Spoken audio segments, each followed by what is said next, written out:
Қарлығаштың құйрығы неге айыр? Күндердің бір күні жылан жер жүзіндегі жанды мен жансыздарды жинап, мынадай арыз айтады. Мені Тәңірім сендердің бәріңнен кем жаратыпты. Аяқ қолым жоқ. Басымды көтере алмай жер бауырлап қалдым. Не жеп не қоярымды да білмеймін. Сендер бүтін тілдісіңдер, ал мен айыр тілдімін.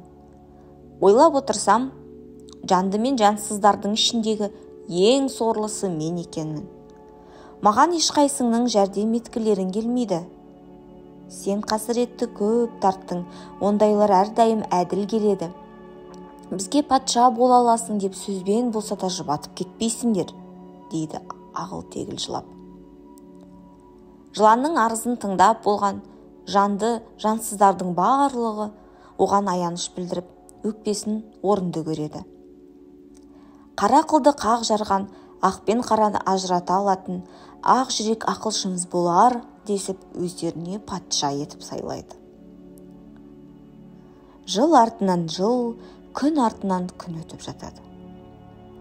Күндердің күнінде тойымсыз жылан екең бүкіл әлемге патша болып, барлық билікті өз қолыма алсам, бұдан да жақсы өмір сүрер едім. Кез келмек тамақты ішпей ең тәттісін ғана жейтін едім деп қиялдайды. Осы ойын жүзеге асыру үшін өзіне қан дәмін айыра алатындардың бәрін шақырады. Қос қанатын делдитіп, аяқтарын шілтитіп, қуарып шіркей, тұмсығын едірейтіп сона, маса, патшаның көңілін табам деушілердің бәрі келеді. Патша олардың арасынан шіркей мен масаға жер жүзін аралап, өсімдіктердің дәмін татып, жандының қанын сорып қайтыңдар. Тек бұлар ғана емес, қаттыдан тастың, жұмсақтан топырақтың да дәмін алыңдар. Дүниедегі ең тәтті дәм бұдан бұлай менің тамағым болатындай етіңдер деп, оларға уақыт беріп, бүкіл әлемді шарлауға жібереді. Күн артынан күн өтіп, патшаның айтқан мезгілі де жетеді. Әлсіз шіркей жел болса, шөптің түбіне қашып тығылады. Желсіз күндері ыңылдап ән салғансып жүріп кешігіп қалады.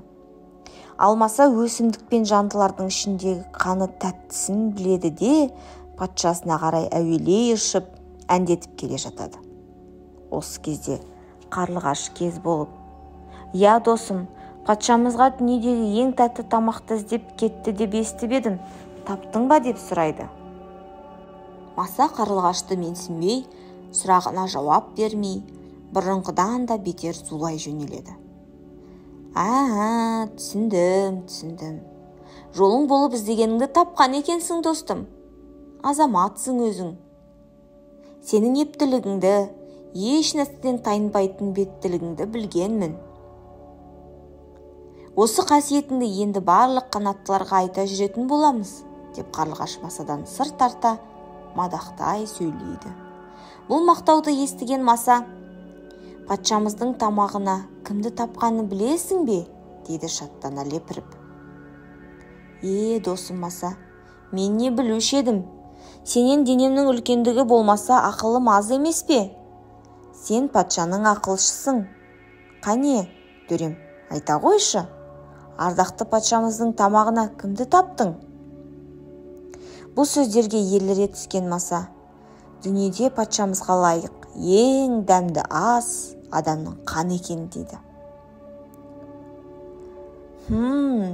Адам сияқты ақылды да, айлалы жан тұмсығын едірейткен бір сілімтік жарым жанға жем болып қала ма? Деп қарлығаш адамды құтқарудың амалын ойлайды. Менің ақылымның қысқалығы осы емес пе, маса төрем?